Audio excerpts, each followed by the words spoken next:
এটা হতেই পারে। আজকেই প্রথম আলোতে আপনারা দেখেছেন একটা জরিপের রিপোর্ট বের হয়েছে, দেখছেন আপনারা কি? অনেকেই দেখতে পারেন। সেখানে প্রশ্ন করা হয়েছিল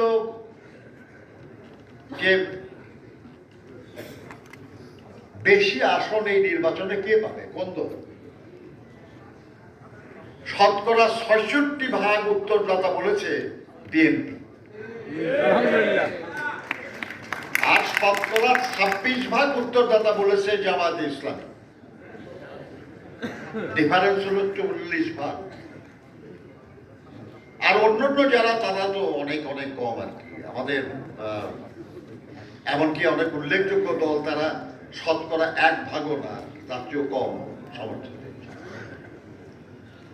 এতে হতাশ হয়ে, নিরাশ হয়ে কেউ ষড়যন্ত্রের আশ্রয় নিতেই পারে। কিন্তু যে জনগণ তাদের মন স্থির করে ফেলেছে, তারাই ষড়যন্ত্রকে সফল হতে দেবে না, এটা মনে রাখতে হবে। বন্ধুরা আমার,